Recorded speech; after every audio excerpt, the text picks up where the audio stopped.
Hello. Greetings and salutations. How are you doing this evening? There's so many examples, yet some examples are even better than others. It's a new article. I'll actually put a link to it below. The title of the article is called Quantum Gravity. It's a term that means absolutely nothing. Old Einstein called it das Lichtwand.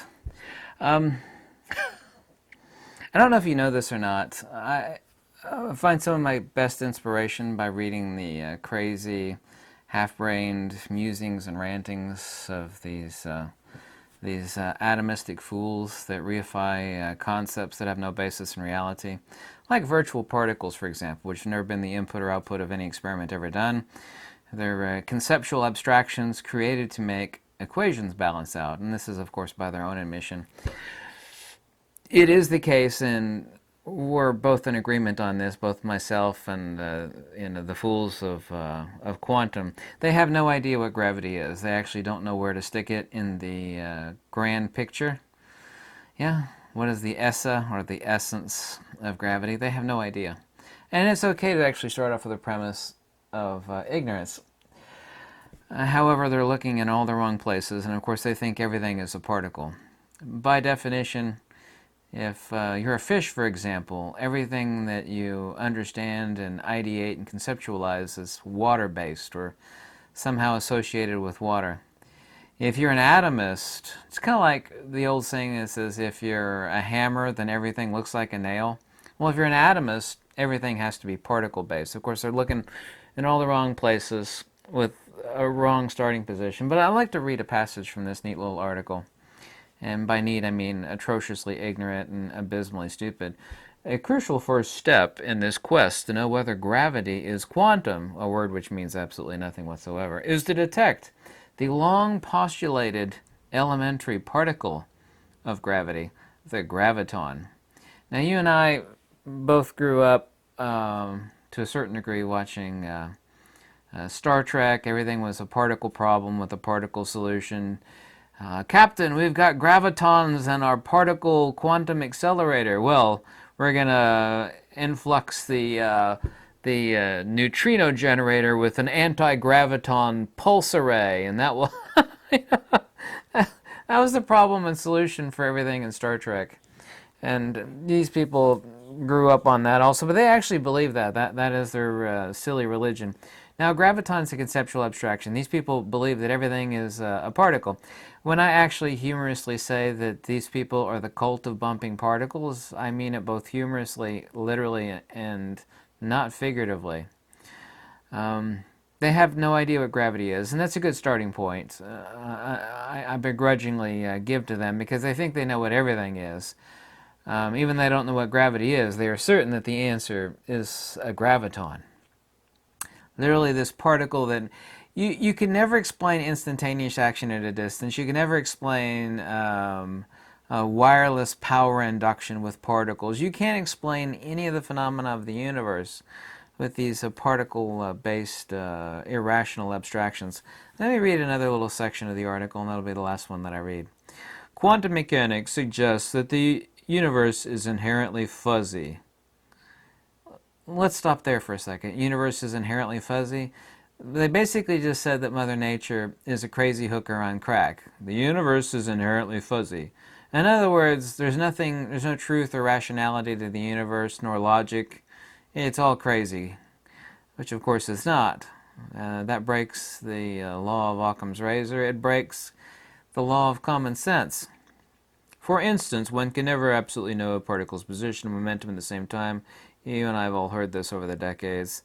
And one of the consequences of this uncertainty is the vacuum never completely empty, but instead buzzes with quantum foam, these so-called virtual particles. Quantum foam.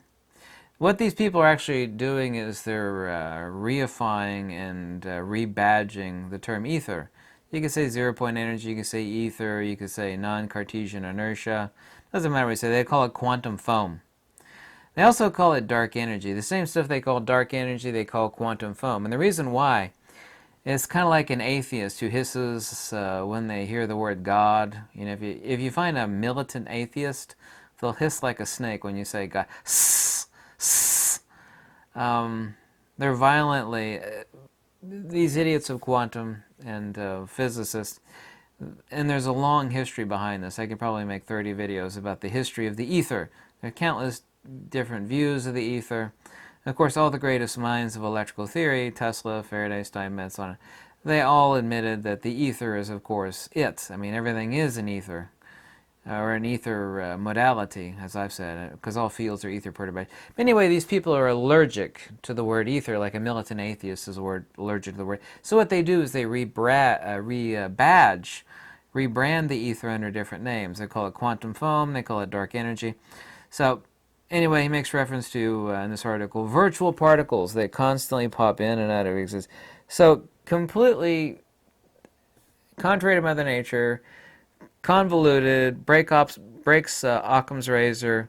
It makes no sense. It breaks the law of common sense, which nobody has anymore.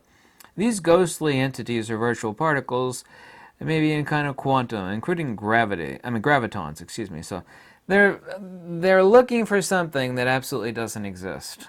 There's no such thing as a particle that mediates out gravity. This is completely ridiculous, just as Nikola Tesla, Eric Dollard, Charles Proteus Steinmetz, and others said there's no such thing as a charge-carrying particle. It's a conceptual abstraction of something that doesn't exist. These people literally, and of course they believe, and all of quantum is based upon the idea of their understanding of light, which they don't understand light at all, because light's not an emission, it doesn't travel from point A to point B, it's not a particle, it's not a wave. Light is absolutely not a particle, and a wave is not a thing. There's no such thing as a wave. There's no such thing as a wave, and there's no such thing as flickering. You see the flames here flickering? Yeah? Well, there's no such thing as flickering, because flickering is not a thing. Flickering is what these flames are doing, and of course these are the gaseous off-gassing of the logs that are burning on this imaginary fireplace here. Flickering is not a thing. Waves are not a thing. There's no such thing as a wave. When someone says, well, sure, waves exist. I say, well, waves of what? Waves. Waves of what? Waves. Waves of what? Waves are not things. Waves do not exist. They have no principality. They're not a subject at all. Anyway, I'd actually like to make a video, if not tonight, tomorrow night, and show you that so-called gravity is not mutual mass acceleration, which it is. It's actually non-point source mutual mass acceleration. They're not accelerating towards one another. They're actually accelerating towards the lowest null pressure torsion between the two. This is actually readily apparent underneath the supercell, and it's also, even without the supercell, to show you for demonstration, you know, is the nature of what we call magnetic attraction, which of course cannot exist because magnetism is a three-dimensional force vector. Magnetic attraction does not exist, but we actually have this concept in our head, and it's been there now for thousands and thousands of years. You know, when they had two lodestones, the lodestones would accelerate towards one another. Well, we know that these were magnets, right? The lodestones and, of course, the powerful magnets we have now. So, well, this is magnetic attraction. Well, there can't be any such thing as magnetic attraction. That's like saying dehydrated water. Mutual mass acceleration, which, of course, is not a force, which is what magnetism is. It's a damn force. Mutual mass acceleration, or in the case of point-specific, and, of course, that's the incommensurability between non-point source mutual mass acceleration, i.e. so-called gravity, which does not exist autonomously. It's not an autonomous field modality. It's merely a nuance or an attributional variant of so-called magnetic attraction, which also does not exist. In other words, the phenomena of gravity and so-called magnetic attraction are one and the exact same thing. The only difference is in attribution. One, of course, is point source, i.e. magnetism, just like a laser. Laser is point source light. People think, well, a laser means it's coherent light. Well, attributionally, that's correct. But what defines a laser is that it's point source. And that, by the way, is also the reason why LEDs are so dangerous and harmful to your eyes. Because LED light is like a quasi-laser. And this is also, too, the reason why most lasers are LED lasers. They're extremely cheap, of course, but they're also easy to make because LEDs are already point source light. And that's why they're so dangerous to your eyes. And everybody's going to LEDs because they're low power consumption. And I like lower power consumption too, but LED lights are point source light. But anyway, the distinction, getting off on a tangent there, the distinction is one in attribution. One is point source and the other one's non-point source, like a light bulb and a laser. What's the difference between a 5-watt light bulb and a 5-watt laser? Both are 5 watts, correct? Well, what's the difference? Well, one is point source and the other one's not point source. And being so point source, it is multiplicatively more dangerous and more powerful conventionally so. Obviously 5 watts is 5 watts, but one is a lot more dangerous because it is a multiplicative and it is a point source. The exact same distinction between so-called magnetic attraction, which is not magnetic attraction at all. Magnetism is the opposite of attraction, mutual mass acceleration, whether it be point source or otherwise. That is not magnetism, that's dielectric acceleration. But also, too, the objects are not accelerating, whether they be two magnets accelerating towards one another, or whether they be two enormous gravitational masses accelerating. Neither one is accelerating towards one another. What they're accelerating towards is the lowest ether torsion pressure nodal point between the two. And it is extremely apparent and visible underneath the ferrocell, but it is also, too, logically retroductive, necessitatively so. Let me repeat that. Logically, retroductively, necessitatively so, or as the Greeks called it, ananke, called necessity. They had a goddess called necessity, but of course, they didn't mean that literally, that necessity, and that's really a poor translation of ananke. By the way, I have a 354-page book that attempts to translate the word ananke, and it never succeeds. It's one of those really obtuse terms like euristostaias, and tolma, and the logos. There's another famous word most people probably familiar with. Logos doesn't mean word. It doesn't necessarily mean proportionality. It depends on the context, how it's used. I have a perfect ideation in my head what logos means, but there's no English translation for it, unfortunately. But these people are insane. This cult of bumping particles, these people are literally nuts. Everything to them, it's just like, if you're a hammer, everything looks like a nail. If you're an atomist, everything is particle-based, crazy wackadoodle time. There's gravitons, and they literally too think, and this is not my opinion, this is their own words, they literally think what's going on between magnets is virtual particles. They literally think that there's information. It's so completely ridiculous. Mother Nature can't work that way. It's so impossible. It's no different to say virtual particles are happening between magnets, which is what these people literally say. You could even find it on Wikipedia. What's going on between magnets is virtual particles. That is quantitatively no different than, a wackadoodle in an insane asylum saying what's going on between magnets is microscopic unicorns. You can't really see them. What the unicorns are doing is they're flying back and forth between the magnets, and they're communicating that they need to accelerate towards. That is stupid. That's insane. I mean, that is antithetical to logic, common sense. It breaks Occam's razor. Mother Nature's not a crazy hooker on crack, with a bag of magic bumping particles. It's impossible. The universe can't work that way. It's 100. By the way, I actually got this at Cave System. I'll sum up here. This is a selenite, and it's got a little 4 LEDs down there. It changes colors. I thought it was really cute. It was only $8. That's the reason why. If you're wondering what the hell this was sitting on my desk, it's so cute. Yeah, it's selenite with the 4 LEDs that change color, battery operated. I thought it was very relaxing. It's very cute. But that's a tangent. I get inspired to make videos because these people are so effing insane. Excuse me for saying that. They're crazy. They are radically insane. These people belong in padded rooms inside insane asylums. They're that radically insane. Well, I have a PhD. I know what the hell I'm talking about. No, you don't. You're crazy. These people are nuts.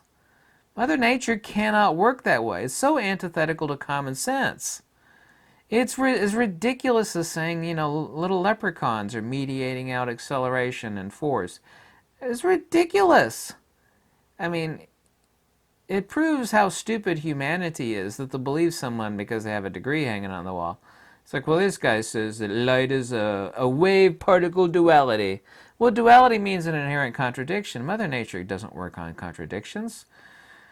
If there were contradictions in nature, it wouldn't be nature. Nature is the complete opposite of any and all inherent contradictions. It's impossible. These people are, they really are crack-smoking lunatics. What they are is they're brainwashed atomists, because atomism, Atomism was defeated many countless thousands of years ago in ancient Greece because these people were crazy. But it's rearing its head again. Atomism is just nothing other than the off-breed bastard child of materialism. Materialism and atomism are one and the same thing. They're Siamese twins. Anyway, I hope you like this video. That article is really funny because it just shows how crazy those people are. If you let a crazy person talk long enough, you sit there and you eat popcorn, let them talk, they'll hang themselves. Not literally, but they will hang themselves with their own tongue. And they always do. But I always love finding inspiration in crazy articles like that because those people are really are wackadoodles. Bye.